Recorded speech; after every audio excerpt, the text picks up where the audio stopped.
அப்போஸ்தலனாகிய யூதா எழுதின பொதுவான நிருபம். இயேசு கிறிஸ்துவினுடைய ஊழியக்காரனும் யாக்கோபினுடைய சகோதரனுமாயிருக்கிற யூதா, பிதாவாகிய தேவனாலே பரிசுத்தமாக்கப்பட்டவர்களும் இயேசு கிறிஸ்துவினாலே காக்கப்பட்டவர்களுமாகிய அழைக்கப்பட்டவர்களுக்கு எழுதுகிறதாவது: உங்களுக்கு இரக்கமும் சமாதானமும் அன்பும் பெருகக் கடவது. பிரியமானவர்களே, பொதுவான இரட்சிப்பைக் குறித்து உங்களுக்கு எழுதும்படி நான் மிகவும் கருத்துள்ளவனாய் இருக்கையில், பரிசுத்தவான்களுக்கு ஒரு விசை ஒப்புக்கொடுக்கப்பட்ட விசுவாசத்திற்காக நீங்கள் தைரியமாய் போராட வேண்டுமென்று உங்களுக்கு எழுதி உணர்த்துவதே எனக்கு அவசியமாய் கண்டது.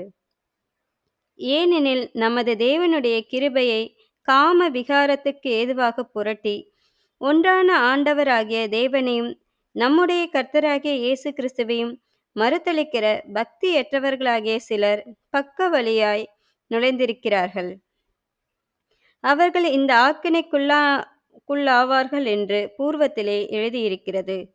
நீங்கள் முன்னவே அறிந்திருந்தாலும் நான் உங்களுக்கு நினைப்பூட்ட விரும்புகிறதென்னவெனில், கர்த்தர் தமது ஜனத்தை எகிப்திலிருந்து வரப்பண்ணி இரட்சித்து, பின்பு விசுவாசியாதவர்களை அழித்தார். தங்களுடைய ஆதி மேன்மையை காத்து கொள்ளாமல் தங்களுக்குரிய வாசஸ்தலத்தை விட்டுவிட்ட தூதர்களையும் மகா நாளின் நியாய தீர்ப்புக்கென்று நித்திய சங்கிலிகளினாலே கட்டி அந்தகாரத்தில் அடைத்து வைத்திருக்கிறார். அப்படியே சோதோம் கொமாரா பட்டணத்தார்களும் அவைகளை சூழ்ந்த பட்டணத்தார்களும் அவைகளைப் போல் விபச்சாரம் பண்ணி அந்நிய மாம்சத்தை தொடர்ந்து நித்திய அக்னியின் ஆக்கினையை அடைந்து திருஷ்டாந்தமாக வைக்கப்பட்டிருக்கிறார்கள். அப்படி போலவே சொப்பனக்காரராகிய இவர்களும் மாம்சத்தை அசுசிப்படுத்திக் கொண்டு கர்த்தத்துவத்தை அசட்டை பண்ணி மகத்துவங்களை தூஷிக்கிறார்கள். பிரதான தூதனாகிய மீகாவேல் மோசேயினுடைய சரீரத்தை குறித்து பிசாசுடனை தர்கித்து பேசினபோது அவனை தூஷணமாய் குற்றப்படுத்த துணியாமல், கர்த்தர் உன்னை கடிந்து கொள்வாராக என்று சொன்னான். இவர்கள் தங்களுக்கு தெரியாதவைகளை தூஷிக்கிறார்கள். புத்தி இல்லாத மிருகங்களைப் போல சுபாவப்படி தங்களுக்கு தெரிந்திருக்கிறவைகளாலே தங்களை கெடுத்துக் கொள்கிறார்கள். இவர்களுக்கு ஐயோ! இவர்கள் காயினுடைய வழியில் நடந்து பிலேயாம் கூலிக்காக செய்த வஞ்சகத்திலே விரைந்தோடி கோரா எதிர்த்து பேசின பாவத்திற்குள்ளாகி கெட்டுப்போனார்கள்.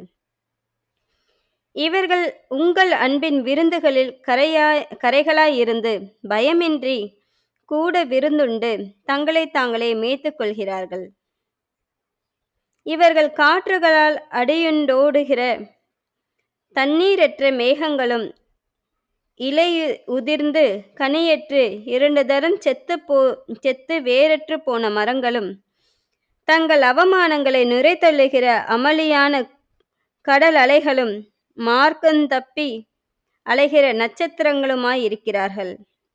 இவர்களுக்காக என்றென்றைக்கும் காரிருளே வைக்கப்பட்டிருக்கிறது.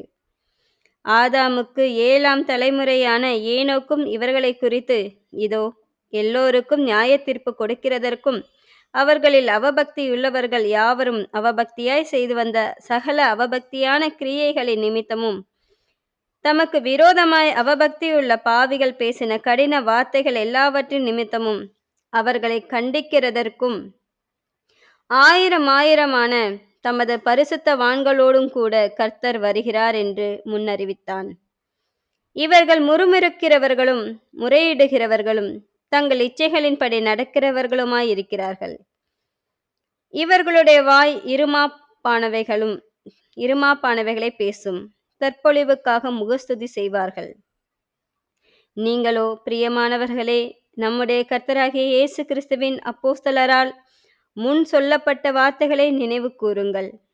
கடைசி காலத்திலே தங்கள் துன்மார்க்கமான இச்சைகளின்படி நடக்கிற பரியாசக்காரர் தோன்றுவார்கள் என்று உங்களுக்கு சொன்னார்களே. இவர்கள் பிரிந்து போகிறவர்களும் ஜென்ம சுபாவத்தாரும் ஆவி இல்லாதவர்களுமாமே. நீங்களோ பிரியமானவர்களே, உங்கள் மகா பரிசுத்தமான விசுவாசத்தின் மேல் உங்களை உறுதிப்படுத்தி கொண்டு பரிசுத்த ஆவிக்குள் ஜெபம் பண்ணி தேவனுடைய அன்பிலே உங்களை காத்துக்கொண்டு நித்திய ஜீவனுக்கேதுவாக நம்முடைய கர்த்தராகிய இயேசு கிறிஸ்துவினுடைய இரக்கத்தை பெற காத்திருங்கள். அல்லாமலும் நீங்கள் பகுத்தறிவுள்ளவர்களாய் இருந்து சிலருக்கு இரக்கம் பாராட்டி சிலரை அக்னியிலிருந்து இழுத்துவிட்டு பயத்தோடு இரட்சித்து மாமிசத்தால் கரைப்பட்டிருக்கிற வஸ்திரத்தையும் வெறுத்து தள்ளுங்கள். வழுவாதபடி உங்களை காக்கவும் தமது மகிமையுள்ள சன்னிதானத்திலே மிகுந்த மகிழ்ச்சியோடே உங்களை மாசற்றவர்களாய் நிறுத்தவும் வல்லமையுள்ளவரும் தாம் ஒருவரே ஞானம் உள்ளவருமாகிய நம்முடைய இரட்சகரான தேவனுக்கு கனமும் மகத்துவமும் வல்லமையும் அதிகாரமும் இப்பொழுதும் எப்பொழுதும் உண்டாவதாக. ஆமேன். ஆமேன்.